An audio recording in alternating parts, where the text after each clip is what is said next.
सगळ्यांना सांगू इच्छिते की कन्याकुमारी पासून काश्मीर पर्यंत 4000 किलोमीटरची भारत जोडो ही यात्रा पूर्ण झाल्यानंतर सर्वांना प्रेम देण्याचं, सर्वांना त्या ठिकाणी जोडण्याचं काम आदरणीय नेते राहुल गांधीजींच्या माध्यमातून झालं।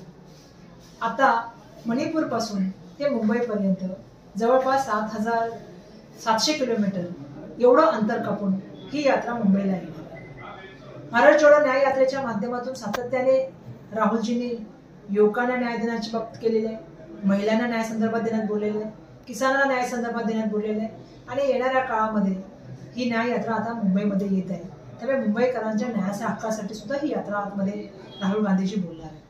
माझं आपल्या सगळ्यांना आव्हान आहे की आज राष्ट्राची जर परिस्थिती बघितली तर देशाचं संविधान, देशाची लोकशाही आणि राष्ट्र हे कसं टिकेल ही महत्त्वपूर्ण गोष्ट आता निर्माण झालेली आहे। ज्या तऱ्हेने भाजपाची दडपशाही आहे, हिटलरशाही आहे आणि मोठ्या प्रमाणामध्ये सत्तेचा गैरवापर सुरू आहे, अशा वेळेला भारत जोडो न्याय यात्रा ही मुंबई येत आहे आणि म्हणून माझी अपेक्षा आहे की 16 तारखेला जेव्हा ही यात्रा मुंबईमध्ये येईल, आपल्याला माहिती आहे की मुलुंडच्या चेक नाक्यापासून LBS मार्गाने ही यात्रा भारतरत्न डॉक्टर बाबासाहेब आंबेडकर यांच्या चैत्यभूमीवर जाईल, बाबासाहेबांना त्या ठिकाणी अभिवादन करेल आणि ह्या यात्रेचा त्या ठिकाणी समापन होईल।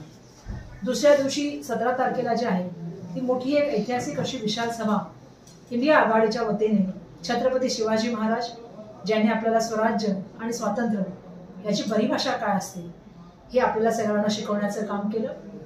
छत्रपती शिवाजी महाराजांना मानाचा मुजरा करून आणि अभिवादन करून ही इंडिया अलायन्सची जाहीर सभा, ऐतिहासिक सभा मोठ्या प्रमाणात होणार आहे। त्यामुळे मी आपल्या सगळ्यांना आवाहन करते की आपण या सभेत यावं, सभेत येऊन एकजुटीचं, एक दिलाचं आणि भारताचं जे आपल्या सगळ्यांचं स्वप्न एकत्र राहण्याचं अखंड ते पूर्ण करण्यासाठी सर्वांनी त्यामध्ये सहभागी व्हावं हे आवाहन करण्यासाठी आज मी आपल्या सगळ्यांशी संवाद करत आहे। मी एवढंच या ठिकाणी सांगते की आपण सगळ्यांनी 17 तारखेला यावं आणि भारत जोडो न्याय यात्रेच्या माध्यमातून मुंबईकरांचा आवाज, महाराष्ट्राचा आवाज जो या सीमापलीकडे नेऊन दिल्लीमध्ये सत्तांतर करणारा आवाज आहे तो घेऊन जावा। सर्वांना माझा धन्यवाद आणि सर्वांना माझ्या शुभेच्छा।